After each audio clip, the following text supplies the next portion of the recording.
آپ کریں گے تو کہیں نہ کہیں وہ ڈیٹا لیک ہو جائے گا اور وہ کسی نہ کسی کے پاس چلا جائے گا. جب آپ سرویلنس کرتے ہیں یہ ساری چیزیں جاتے ہیں. اس وجہ سے مہذب معاشروں میں اس قسم کی چیز کو برا سمجھا جاتا ہے اور یہ چیز غلط ہے. کسی کے پرائیویٹ چیزوں کو آپ یا پرائیویٹ ان کی جو کام ہے یا ان کے جو پرائیویٹ ان کا جو ورک ہے اس کے اندر آپ مداخلت نہیں کرتے ہوتے. یہ چیزیں بڑی امپورٹنٹ ہوتی ہے لیکن ہم یہ ساری چیزیں کر رہے ہیں. ہم کیوں کر رہے ہیں اس سوال کی طرف آپ کو آنا چاہیے. ہم اس لیے کر رہے ہیں کہ جب انلیجیٹمیٹ کام آپ کرو گے, جب آپ انلیجیٹمیٹلی حکومت میں آ کے بیٹھو گے, جب عوام آپ کے ساتھ نہیں ہوگی تو پھر آپ ہر وہ حربہ استعمال کرو گے جس حربے سے آپ لوگوں کو کنٹرول کر سکو, اور وہ حربے پھر اس قسم کے حربے ہوتے ہیں جو کہ آپ یوز کرتے ہو. آپ اس وقت آپ لوگوں نے میکسیمم نمبر آف جو پرائم ٹائم والے جو اینکر لوگ تھے ان سب کو آپ نے سائیڈ لائن کر دیا, کسی کو جیل میں بھیج دیا, کسی کو باہر بھگا دیا, کسی کو کیا کر دیا. یہ اس قسم کی چیز پاکستان میں آج تک نہیں تھی اور یہ ہیومن رائٹس واچ ڈاگ والے بتا رہے ہیں کہ اس وقت پاکستان میں ٹوٹل اپریسو رجیم ہے. اپریسو رجیم کا مطلب ہے جس کے اندر آپ لوگوں کے اوپر ظلم اور تشدد کر رہے ہو, ان کو اپنے کام نکلوانے کے لیے ان کے اوپر ظلم کر رہے ہو. اور جو اکانومسٹ انٹیلیجنس یونٹ ہے اس کے لحاظ سے پاکستان اس وقت ٹوٹل اتھارٹیرین رجیم ہے. اس کے اندر اگر یہ لوگ کہتے ہیں نا کہ یہ ہائبرڈ ہے تو ہائبرڈ نہیں ہے, یہ ٹوٹل اتھارٹیرین رجیم کے ساتھ چل رہے ہیں اور یہ پرابلم ہے. اگر آپ جب تک اس کو ٹھیک نہیں کرو گے پاکستان کا آگے بڑھنا ممکن نہیں ہے, مشکل ہے. الٹا یہ فردر نیچے ہوتا جائے گا. 50% پاورٹی لائن سے نیچے ہو گئے. آپ کے باقی سارے انڈیکیٹرز بھی تباہ ہو گئے. آپ لوگوں نے کوئی پتہ نہیں کتنے ہائیسٹ اماؤنٹ آف آپ لوگوں نے لون ان 3 سالوں میں لے لیا ہے. 45 آپ کے پاس تھا, 45 میرے خیال میں خراب تھا, وہ ابھی کہیں جا کے کوئی 75 کے قریب چلا گیا ہے. تو اب آپ سوچ لیں کہ ان 3 سالوں میں کتنا زیادہ ظلم ہوا ہے. اور اس وقت پاکستان کی جو برتھ ریٹ ہے وہ پاکستان کی جی ڈی پی گروتھ سے زیادہ تیز ہے. تو ان ادر ورڈز آپ مائنس میں جا رہے ہو. چلیے ہمایوں صاحب بہت شکریہ وقت نکالنے کا. ناظرین, ہمایوں محمد صاحب کی گفتگو آپ نے سنی. ہم یہاں پر ایک مختصر سا بریک لیتے ہیں اور بریک کے بعد سینیٹر عفنان اللہ خان صاحب ہمیں جوائن کریں گے. جی ناظرین, گفتگو آپ نے سنی. اس وقت ہم جو باقی ملک کے اندر سیاسی صورتحال ہے اس حوالے سے گفتگو کریں گے اور سینیٹر عفنان اللہ خان صاحب ہمارے ساتھ موجود ہیں. عفنان صاحب بہت شکریہ وقت نکالنے کا. سب سے پہلے تو سر یہ بتائیے گا کہ حال ہی میں قومی اسمبلی کی قائمہ کمیٹیوں سے پی ٹی آئی نے استعفے دیے اور آج سینٹ کی قائمہ کمیٹیاں جو ہیں وہ بھی چھوڑنے کا فیصلہ کیا گیا ہے. آپ کس طرح دیکھ رہے ہیں پی ٹی آئی کے اس فیصلے کو؟ دیکھیں, میں یہ سمجھتا ہوں کہ پی ٹی آئی کی جو ہمیشہ سے ایک نیگیٹو آؤٹ لک رہی ہے, ایک ایسی آؤٹ لک رہی ہے جس کے اندر ان کی وجہ سے انتشار پھیلتا ہے, ان کی وجہ سے تباہ و بربادی آتی ہے, ان کی وجہ سے سوشل فیبرک پاکستان کا خراب ہوتا ہے, لوگ گالیاں دیتے ہیں. تو یہ اسی جو طرز سیاست کی ایک کڑی ہے, آپ سمجھ لیں. پہلے بھی انہوں نے پنجاب حکومت وہ پنجاب اسمبلی کو توڑ دیا تھا, خیر پختونخوا کی اسمبلی کو توڑ دیا تھا. اب اگر یہ قائمہ کمیٹیاں بھی چھوڑنا چاہتے ہیں تو ان کی مرضی ہے. ٹھیک ہے, لیکن عفنان صاحب آپ سے پہلے سینیٹر ہمایوں صاحب ہمارے ساتھ تھے اور وہ کہہ رہے تھے کہ ہو سکتا ہے کہ وقت آنے پر ہم قومی اسمبلی اور سینٹ سے بھی مستعفی ہو جائیں. جی ٹھیک ہے, یہ ان کا رائٹ ہے. اگر وہ سمجھتے ہیں کہ وہ قومی اسمبلی اور سینٹ سے مستعفی ہونا چاہتے ہیں تو یہ ان کا رائٹ ہے. پھر ان کی جگہ پہ اور لوگ آ جائیں گے اور وہ اپنا الیکٹ ہو جائیں گے اور یہ باہر ہوں گے سسٹم سے. اگر انہوں نے یہ فیصلہ کر لیا ہے کہ یہ اور خیر پختونخوا کی اسمبلی توڑنا چاہتے ہیں تو وہ بھی توڑ دیں, وہاں پہ بھی کیا کہتے ہیں الیکشن ہو جائے گا. تو ایسا کوئی مسئلہ نہیں ہے. کہتے ہیں اگر یہ دیکھیں بات یہ ہے کہ نہیں, لیکن عفنان صاحب ایک طرف کہتے ہیں کہ ہم پولیٹیکل لوگوں سے بات نہیں کرنا چاہتے. خود جو ہے وہ سب سے زیادہ اسٹیبلشمنٹ کو سپورٹ ان کی وجہ سے ہوتی ہے. اس کے یہ خود جو ہے کہتے ہیں ہم ان سے بات کریں گے. اس کے بعد ساتھ ساتھ یہ کہتے ہیں جی ہم استعفے دے رہے ہیں. بھائی اگر آپ نے استعفے دینے ہیں تو آپ ضرور جا کے دیں, لیکن ہم آپ کی بلیک میلنگ میں نہیں آئیں گے. نہیں, لیکن عفنان صاحب یہ اگر قائمہ کمیٹیاں چھوڑ دیتے ہیں دونوں ایوانوں کی تو آپ نہیں سمجھتے کہ جو پارلیمنٹری ایک پروسیجر ہے یا پروسیس ہے اس پہ کوئی اثر پڑے گا, کمیٹیاں آگے نہیں چل سکیں گی؟ نہیں, کمیٹیاں چل جائیں گی کیونکہ باقی ساری پولیٹیکل پارٹیز تو بیٹھی ہوئی ہیں. یہ اگر جانا چاہتے ہیں تو یہ چلے جائیں, ان کی اپنی مرضی ہے. لیکن باقی تمام پولیٹیکل پارٹیز سسٹم کے اندر موجود ہیں, وہ اپنا کام کرتی رہیں گی. اگر انہوں نے استعفے دینے ہیں تو یہ دے دیں، ان کی اپنی مرضی ہے، مگر یہ ان کا آخری کارڈ ہے، اس کے بعد ان کے پاس ہے کچھ نہیں، پر یہ بس پھر بیٹھ جائیں اس کے بعد یہ استعفے دے کے، اگر یہ اس طرف جانا چاہتے ہیں۔ بات یہ ہے کہ کوئی کنسٹرکٹیو کام بھی انسان کو کر لینا چاہیے۔ مطلب عمران خان صاحب اتنے، مطلب ملک، اس خطے کے کیا حالات ہیں، ملک کے کیا حالات ہیں، مگر ان کو صرف اپنی پڑی ہوئی ہے کہ میں کسی طرح وزیر اعظم بن جاؤں تاکہ میں اپنا ایجنڈا پورا کر سکوں۔ تو بھئی آپ ایکسپوز ہو چکے ہیں بری طرح اس ملک کے لوگوں کے سامنے، عوام کو پتہ ہے کہ آپ کو ان کی کتنی پرواہ ہے، تو آپ کے یہ والے اب یہ جو چالیں آپ کی اب کسی کام کی نہیں، آپ جو مرضی کرنا ہے کر لیں، اس سے کوئی فرق نہیں پڑے گا۔ تو آپ کو خان صاحب کا مستقبل کیا نظر آ رہا ہے سر؟ مجھے تو تاریخ ہی نظر آ رہا ہے، کیونکہ دیکھیں بات یہ ہے کہ پولیٹیکل موومنٹس جو ہے نا ان کو چلانے کا ایک طریقہ ہوتا ہے۔ پولیٹیکل موومنٹس کے اندر آپ کو آپ نے ایک آئیڈیولوجیکل سٹینڈ لینا ہوتا ہے۔ ان کا آئیڈیولوجیکل سٹینڈ نام کی کوئی چیز ہے ہی نہیں، کہتے ہیں ہم نے اسٹیبلشمنٹ سے بات کرا، اسٹیبلشمنٹ ہم سے بات نہیں کر رہی، یہ تو ان کا حال ہے۔ ساتھ ہی یہ کہتے ہیں کہ جی ہاں جو ہے وہ ہم سیاسی لوگوں سے بات نہیں کرنا چاہتے، تو پھر آپ اگر یہ آپ کا سٹینڈ ہے نا تو پھر اچھا ہے آپ اسمبلیوں سے نکل جائیں ہماری طرف سے۔ نہیں لیکن عفنان صاحب پھر ایک طرف تو چلیں حکومتی رہنما یہ کہہ رہے ہیں کہ وہ استعفے دے دیں کوئی فرق نہیں پڑتا، پھر دوسری طرف حکومت یہ بھی کہہ رہی ہے کہ ہم ان کے استعفے منظور نہیں کریں گے اور یہ اہم معاملہ ہے تو اس پر ہم بیٹھ کر مشاورت کے ساتھ آگے بڑھیں گے۔ دیکھیں یہ تو ظاہر حکومت کے پاس ایک وہ ہوتا ہے کہ استعفے جو ہے وہ ایکسیپٹ کرنے کا ایک پروسیس ہے جو وہ پورا کرنا پڑتا ہے، اس پروسیس کو پورا کیا جائے گا، اور ظاہر ہے ہم جو ہے وہ کوئی ہیپ ہیزرڈ طریقے سے یا نی جرک ری ایکشن نہیں دیں گے، ہم سوچ سمجھ کے اور تحمل کے ساتھ معاملے کو لے کے چلیں گے۔ آپ کو پہلے بھی یاد ہوگا کہ انہوں نے اسمبلیوں سے استعفے دے دیے تھے اور اس کے بعد پھر انہی اسمبلیوں میں آ کے یہ بیٹھ بھی گئے تھے۔ تو یہ عمران خان صاحب جو ہے ان کا موڈ جو ہے وہ مطلب کہ موسم کے حساب سے جو ہے وہ تبدیل ہوتا رہتا ہے، کبھی صحیح ہو جاتا ہے کبھی خراب ہو جاتا ہے، اس کے حساب سے ان کی سیاست بھی ویسی چل رہی ہوتی ہے۔ تو عفنان صاحب یہ جو ہم نے کچھ وزراء کی گفتگو سنی تھی یا کچھ وزراء نے ہماری شو میں یہ کہا تھا کہ آپ لکھ لیں کہ خان صاحب جو ہیں وہ ملک سے باہر جائیں گے میڈیکل گراؤنڈز پہ، کیا ایسی کوئی پیشکش پی ٹی آئی کو کی گئی ہے یا آنے والے دنوں میں آپ واقعی دیکھ رہے ہیں کہ خان صاحب ملک سے باہر چلے جائیں گے؟ دیکھیں میں جو ہے میری دانش میں اس طرح کا کوئی معاملہ ابھی نہیں ہے، اور اس کی وجہ یہ ہے کہ کوئی بھی انٹرنیشنل گارنٹور ان کی گارنٹی دینے کے لیے تیار ہے ہی نہیں۔ کون آپ مجھے بتائیں نا ان کے کس کے ساتھ تعلقات ٹھیک تھے جو ان کی گارنٹی دے سکتا ہو، آپ مجھے بتا دیں، ملک آپ سوچ لیں اور آپ مجھے بتا دیں کون سا ملک دے گا جس کے ساتھ انہوں نے بدتمیزیاں نہ کی ہوں، جس کے ساتھ انہوں نے تعلقات خراب نہ کیے ہوں۔ تو سارے پورے دنیا کے ساتھ تو ان کے تعلقات خراب ہو گئے تھے، لے دے کے کوئی جوئش لابی بچتی ہے یا زائنس لابی، وہ ان کو سپورٹ ضرور کر رہی ہے، ان کے تحت اگر یہ کہیں جا سکتے ہو تو چلے جائیں، اور میرا خیال ہے ان کی خواہش بھی یہی ہوگی، لیکن ظاہر یہ تو مطلب ہائپوتھیٹیکل بات ہے، دیکھتے ہیں آگے ہوتا کیا ہے۔ نہیں لیکن سر اس دن وہ حذیفہ صاحب ہمارے شو میں کہہ رہے تھے کہ خان صاحب کے بیٹے جو ہیں وہ امریکہ گئے تھے، وہ بڑا ایکٹیو ہیں، جمائمہ کے حوالے سے انہوں نے ایک دعویٰ کیا کہ وہ بھی ایکٹیو ہیں کہ خان صاحب کسی طرح ملک سے باہر چلے جائیں۔ دیکھیں یہ تو اس میں کوئی شک نہیں ہے نا، آپ مجھے بتا دیں کہ جو گولڈ سمتھ فیملی ہے یا جو جتنی بھی جو زائنس لابی ہے، یہ جو جوئش لابی ہے، وہ تو ان کو سپورٹ کرتی ہے، اور وہ اس کی جو واضح مثال آپ کے سامنے ہے، یہ جو بات کی گئی ہے، اور یہ بھی ان کو سپورٹ کرتے ہیں۔ یہ جو ہے وہ جو جمائمہ کے جو بھائی تھے ان کی کیمپین کرنے پہنچ گئے تھے لنڈن میئر کی، بین تھا یا زیک گولڈ سمتھ تھا، اور دوسری طرف صادق خان صاحب تھے، ادھر یہ تھے، انہوں نے یہودیوں کو سپورٹ کیا، جس طرح وہ ان کو سپورٹ کرتے ہیں اسی طرح یہ ان کو سپورٹ کرتے ہیں۔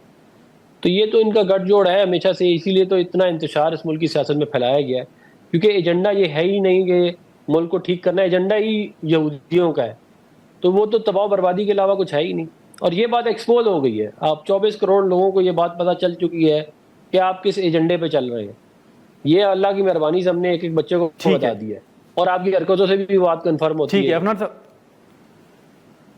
ہاں ٹھیک ہے عفنان صاحب، ایک آخری سر سوال ہوگا کہ یہ جو ایمنسٹی کی ایک رپورٹ تھی لوگوں کی جاسوسی کے حوالے سے، کال ریکارڈز کے حوالے سے یا ڈیٹا کے حوالے سے، آپ کا ایک ڈیٹا کا بل بھی تھا جس پر آپ کمیٹی میں بھی بات کر چکے ہیں، سینٹ کے اندر بھی بات کر چکے ہیں، آپ اس ایمنسٹی کی رپورٹ کو کس طرح دیکھ رہے ہیں، کس حد تک یہ حساس معاملہ ہے؟ دیکھیں یہ میں تو یہ سمجھتا ہوں کہ پاکستان کے اندر ڈیٹا پروٹیکشن کا لا ہونا چاہیے، اور جو ہمارا ڈیٹا ہے وہ بھی بلینز آف ڈالر کا ڈیٹا ہے ہمارا، جو فری میں ملا ہوا ہے ان کمپنیوں کو، یہ جیسے مرضی اس کو استعمال کریں۔ اور یہ بدقسمتی ہے. ابھی آپ دیکھ لیں حالات کتنے خراب ہیں اس وقت, کیا حالات ہوئے دنیا میں. تو ہمیں تو اپنے احتیاط برتنی چاہیے. اگر نہیں برتیں گے تو پھر اس کا نقصان ہوگا ملک کو بھی اور بہت سارے انڈیویجولس کو بھی.